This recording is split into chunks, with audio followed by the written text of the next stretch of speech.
Assalamualaikum warahmatullahi wabarakatuh. Selamat malam bagi kalian pendengar setia cerita horor di channel YouTube saya, Cerita Siska. Di kesempatan ini, di cerita malam denganku, saya akan menceritakan sebuah cerita nyata yang terjadi pada tetangga saya dulu. Dia menceritakan sebuah cerita yang agak rumit dan nampaknya membuat bulu kuduk merinding.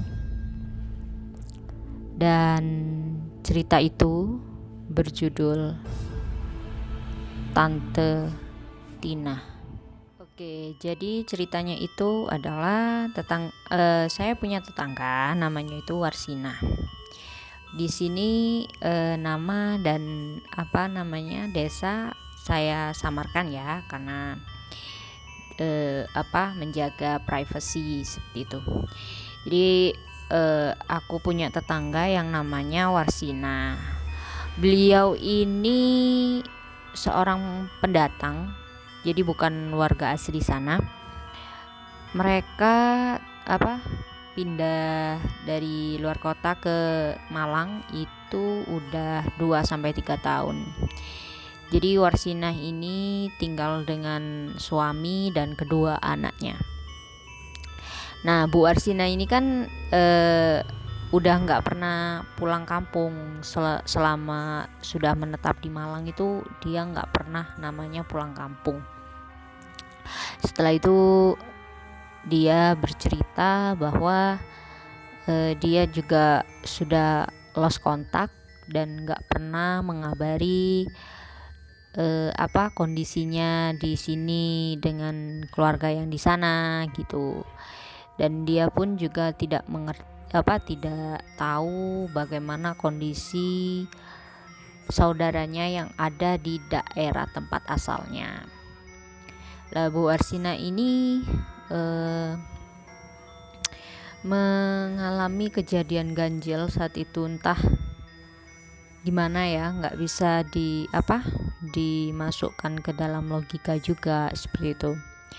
Jadi suatu hari di hari Kamis malam Jumat, Bu Warsina ini kedatangan tamu pada pukul 10 malam.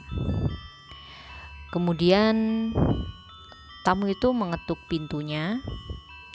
Tak tak tak tak tak. Assalamualaikum, teriak si tamu itu tadi. Bu Warsina kemudian keluar dari kamar dan menengok di jendela ruang tamu. Dia melihat seorang wanita berkerudung sedang menunggu di depan pintunya. Akhirnya sama Bu Warsina ini dibukakan pintu dan menanyakan, "Sinten nggih? Siapa ya?" katanya gitu. Dia menoleh. "Saya Tina.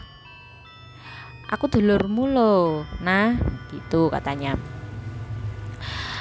Bu Warsina sih awalnya heran, siapa ya Tina? Tina saudara yang mana katanya.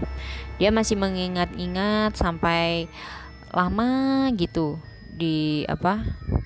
diingetnya.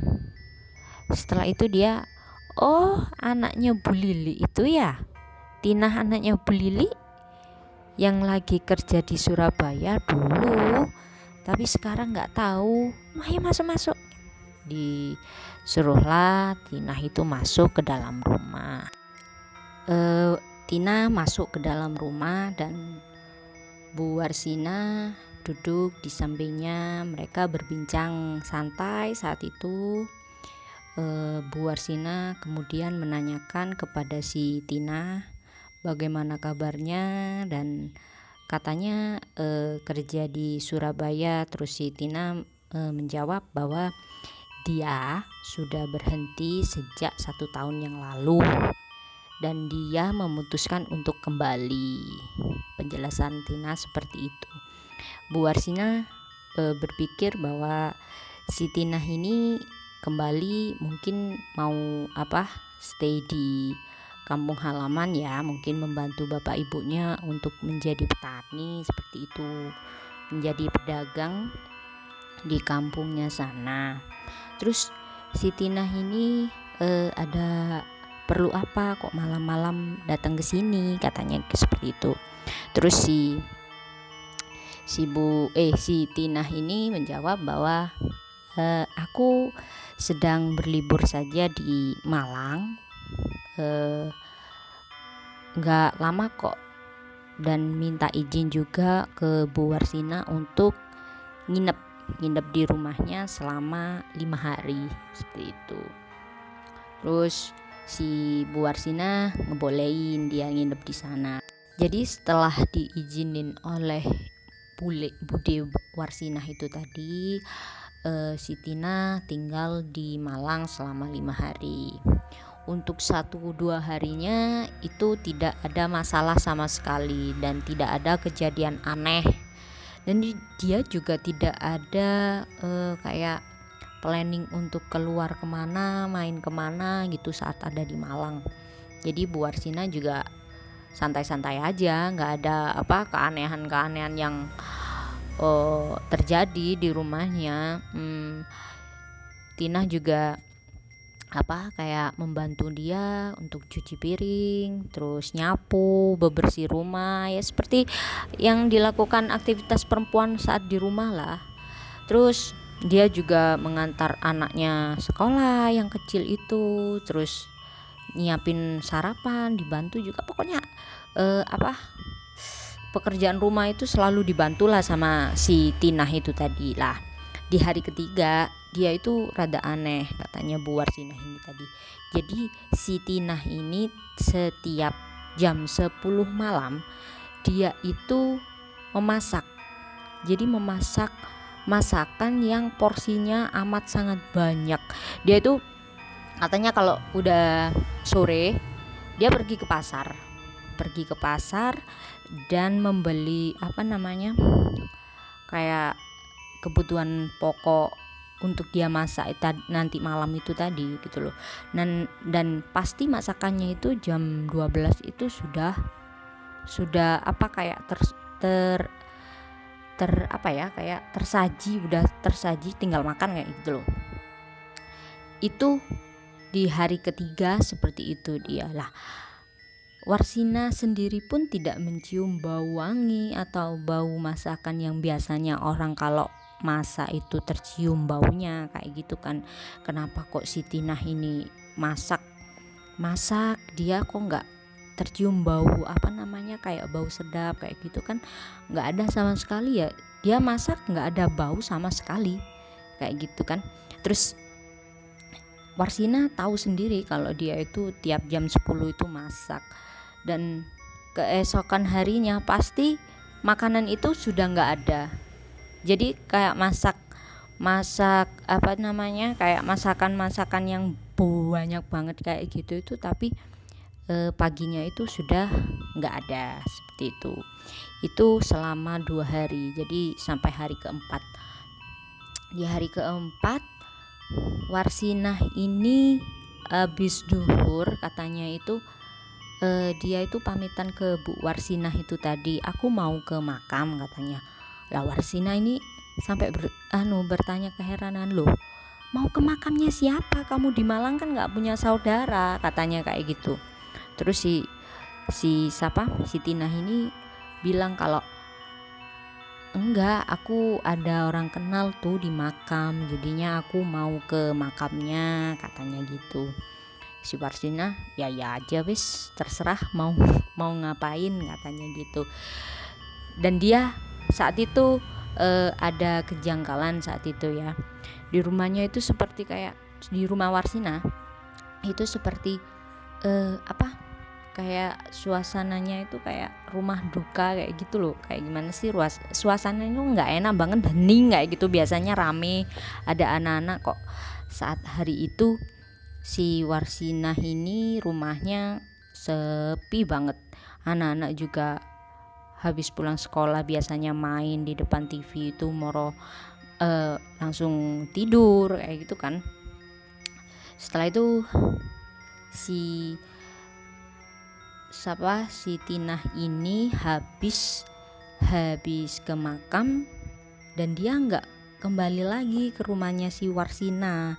Jadi Warsina ini bingung sampai mencari-cari kemana si Tina, sampai keesokan harinya dia sampai lapor ke Pak Lurah ke Pak Lurah atau ke tetangga-tetangganya ya, saya lupa. Jadinya itu dia itu sampai tanyalah ke orang pasar, ketemu sama saudaraku yang ini atau enggak, ketemu ini apa enggak, sampai sampai ditanyain, terus dikasih tahu ciri-cirinya itu bagaimana, tapi nggak ada yang sama sekali yang tahu kayak gitu. Sampai tanya ke pangkalan ojek, karena saat itu si Tina itu katanya ke pasar ke kuburan naik ojek kan.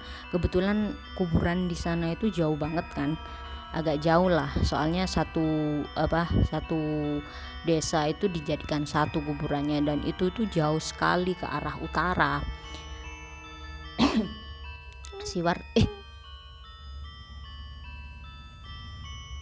Ya Allah, suara apa itu tadi? Terus si Warsinah ini tadi udah cari si Tina dan nggak ketemu. Akhirnya dia memutuskan di hari kelima itu Warsinah kan panik karena dia ada tanggung jawab kan, ada orang yang nginep di sana terus dia hilang. Jadinya dia kan nggak punya kontak orang sana, takutnya si Tina ini langsung balik kayak gitu, tapi nggak bilang dulu. Jadi dia memutuskan di hari ke-5 dia tanya tiket untuk balik ke daerahnya itu, kampungnya itu tadi. Terus di hari ke-6 dia berangkat ke sana. Terus nyampe sana itu rada malam, jam berapa ya, tiket keretanya jam 3 dari nyampe sananya itu jam 10 lebih lah, pokoknya jam 10 malam lebih. Terus si Warsina ini minta ke pangkalan ojek dan ke rumah kerabatnya itu tadi, si ibunya Tinah ini tadi kan. Kebetulan Warsina masih ingat saat itu rumahnya di mana. Nah, setelah nyampe di rumahnya, budinya itu si ibu Tinah ini tadi keluar menyapa si Warsina. Ya Allah, lama banget nggak ketemu sama kamu, kok kebetulan kamu pulang, ayo masuk, katanya gitu. Warsina masuk dan dia nggak pikir panjang ya, langsung tanya ke si ibunya Tinah ini tadi, Bu, kemarin lusa 5 hari yang lalu si Tinah ini ke rumah, dia nginep di Malang, dan dia juga katanya mau main aja di Malang, terus nginep di rumahku, katanya gitu. Si Warsina menjelaskan ke ibunya itu tadi. Habis itu si Warsina bilang kalau Tinah itu hilang di hari ke-4. Di hari ke-4 dia habis izin ke saya kalau mau ke makam seseorang, tapi aku juga tanya ke dia ke makam siapa, soalnya di sini kamu nggak ada saudara sama sekali. Ke makam siapa? Dia nggak bilang, Bu, ke makam siapa. Terus dia langsung pergi gitu aja saat itu. Jadi si ibunya kaget dong. Loh, siapa yang kamu maksud? Tina anakku, katanya gitu. Terus si Warsina, iya, Tina anak ibu yang dulu kerja di Surabaya, katanya setahun yang lalu itu dia bilang kalau berhenti bekerja dan kembali. Ya aku mikirnya mungkin kembali ke sini dan bantu-bantu ibu saat itu. itu. Jadinya dia menceritakan seperti itu ke aku saat itu, Bu, katanya gitu. Ibunya langsung nangis dong. Ya Allah, Mbak Warsina, begini ya, ini tepat 1 tahun kematiannya. Jadi anakku itu kecelakaan di Surabaya dan dia mati saat ada di sana 1 tahun yang lalu, dan sekarang itu adalah peringatan 1000 kayak 1 tahun kematiannya kayak gitu.